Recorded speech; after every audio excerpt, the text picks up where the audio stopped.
I told you this was going to be good, didn't I? Didn't I tell you? We're just getting started, too.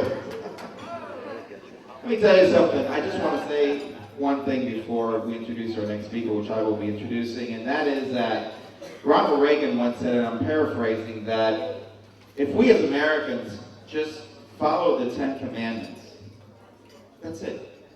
Just follow the 10 Commandments. Thou shalt not kill, thou shalt not steal, so on. You know the rest. The top 10. We wouldn't have 80% of the problems that we do in this country. Folks, our principles, our conservative Judeo-Christian principles, are based on one thing and one thing alone: common sense. It's what works for society. It's what works for a culture. Common sense. If we restore common sense, doesn't matter whether you're liberal or Democrat, we're going to have a peaceful society. We have a chaotic society because we don't follow common sense and because we don't follow the 10 Commandments, which benefit everyone as a whole. So keep that in mind the next time you're talking to your liberal friends. Do you have common sense? Just ask them. You know how that commercial, you got milk? You got common sense? You got common sense, you'll agree with us, right? All right. You got common sense? All right. I just had to get that in. Sorry. Our next speaker is the Lieutenant Governor of Florida. We're proud to have him here this morning with us, and he's also running for Attorney General candidate. Won't you please join me in welcoming Jeff Cockham.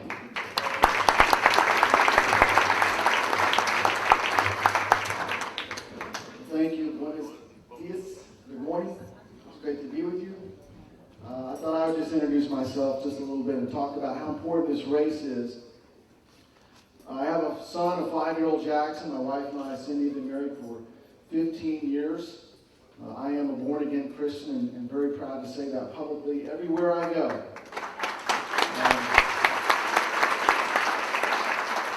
I'm proud to be endorsed by Congressman Lincoln Diaz-Balart, Mario Diaz-Balart, Alcalde Julio Rabino, Alcalde Tomas Regalado. I'm very proud of the support I have in this community. The first person from my family to go to college. I've dug ditches, unloaded trucks on the loading docks. I've laid sod, which I don't recommend. I know what it's like to go home at the end of the day covered in dirt and sweat from a hard day's work. My dad still gets up at 4:30 every day and drives a dump truck. So I come from humble beginnings, and I come before you as somebody that has fought for the principles of the Republican Party, the principles of faith, family, and freedom my entire life. And that's what drives me. That's what drives me. I was reading my 5-year-old a book about presidents on Sunday, and I had him on my lap, and he looked at the cover of the book, and on the cover it had some pictures of former presidents, and he said, "Daddy, isn't that Bill Clinton?" I said, "Yes, it is." He said, "Well, Daddy, why is he on this book? I thought only Republicans could be president." God's wish. From your lips to God's ears. We try to teach him right, but you know, we're in a crisis mode in this country. 50% of the children in America aren't taught history and civics. 50% of the children in America aren't taught their legacy as Americans. This is the first country in the history of mankind where the people said government is not the master, it's the servant. And it only has that power which we, the people, give it. This is the first country in the history of mankind where we put it in our founding documents. Everyone's equal. Doesn't matter where you came from. Doesn't matter who your family is. Doesn't matter what side of the tracks you were born on. And every single person has certain natural rights. Freedom of speech, freedom of press, freedom of religion. And what's most remarkable, as Americans, we don't believe that those rights are given to us by government. They are granted to us by God.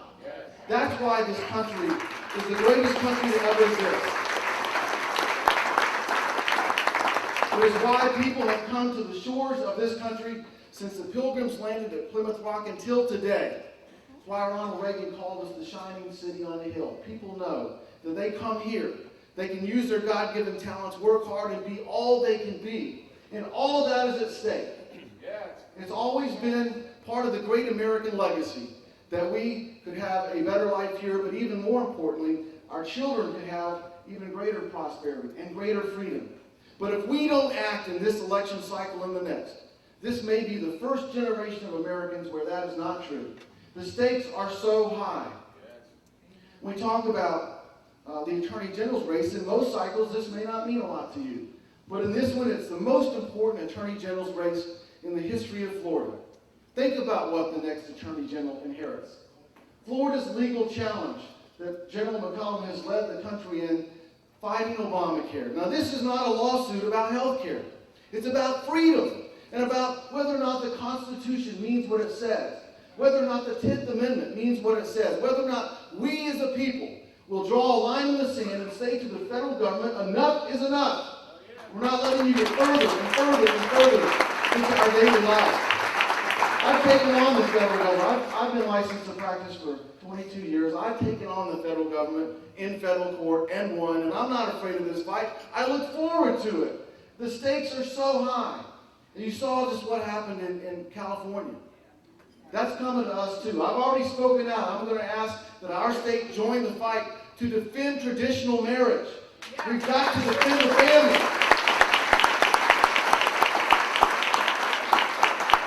You know, that decision may have been in California, but we're next. We're next. And too many people fought too hard to make sure that in Florida we sent a loud, clear message that we believe in the traditional family. That is under attack. Everything that we believe in as Christians is under attack. And we've got to fight back. We have got to fight back, and the next Attorney General will have much of this work to do. Now, a lot of these issues, anybody can stand up here and say, I'm pro-life. I am. But like you, I haven't just said it, I've done something about it. You don't have to be elected to fight for the issues that you believe in. In fact, most of you in this room have fought for these issues. I sponsored the parental notice of abortion bill signed into law by Governor Bush. I didn't just say I was pro-life, I did something about it. That's why Florida Right to Life has endorsed me. That's why John Stemberger has endorsed me, because I have a proven track record of fighting for life issues. I'm not just pro-Second Amendment, I've done something about it. When people were getting prosecuted for using deadly force against intruders that were threatening their families, I helped pass laws to protect citizens and protect your Second Amendment rights. You think about how thoughtful our founding fathers were. They knew that over time we would look to the First Amendment, to freedom of speech, to freedom of religion. These things in the First Amendment we would hold dear. But they also knew this. The last best defense against government tyranny is the ability of the citizens to arm themselves. That's why right behind the First, they put the Second Amendment, that right to arm yourself. Let me say something else about, I get so fired up about coming to Miami. There are no people in America that understand how great the challenges are, and no people in America that understand what's happening right now, how close we are to losing our freedom. You know, all over this community, there are families that have experienced that firsthand. Matter of fact, I was at Radio Mombi. They have a bumper sticker on the front window when you go in. It says they asked for change in Havana in 1959. Be careful what you ask for. That's right. You know, be careful.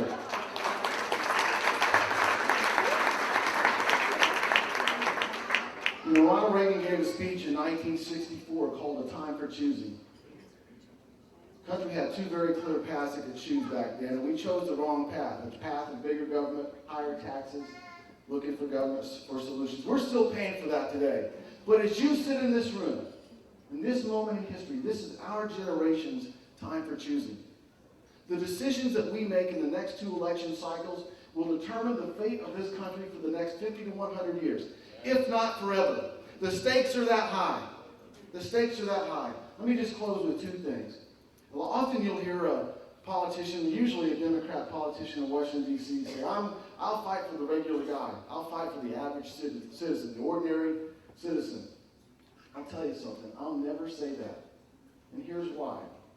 Because I don't believe that the guy that picks up your trash the same day every week, who shows up at the end of your driveway to get your trash, who works 12 hours a day, who goes home at the end of the day covered in dirt and sweat and probably smelly, and as he gets home, his two children come running up the driveway yelling, "Daddy, Daddy." That guy that pays his taxes, takes care of his family, he's not average. He's not ordinary. He's not regular. He's extraordinary. The woman that gets up at 5 in the morning, puts on her scrubs, and she goes to work at the hospital. And if you've been a nurse or you know a nurse, on her feet all day. And she goes home at the end of the day and she's got blood on her and who knows what else. But maybe on the way home she stops at Circle K and she gets a couple of Slurpees for her kids. And when they hear that doorknob turn and she comes into the door and they run to the door yelling, "Mommy, Mommy," she's not average. She's not ordinary. She's extraordinary. When my dad gets up at 4:30 in the morning to drive his dump truck, he's not average either. He's my hero. He taught me work ethic. And all I know is this. If we want to turn this country around, all we have to do is turn it over to the American people. There are no ordinary Americans. We're an extraordinary people. And if we rely on the talents, the energy, the innovation of Americans, we'll be bigger, better, more prosperous, and freer than ever before. That's the way to turn this country around. I'm endorsed by 21 out of 28 Republican sheriffs for a reason. I've been passing laws, fighting to be tough on crime my whole life. And I can just close with telling you this. If you honor me with your vote, I will do everything in my power to fight for your safety and to fight for your freedom. Thank you for having me. God bless each and every one of you. And God bless the rest of the world.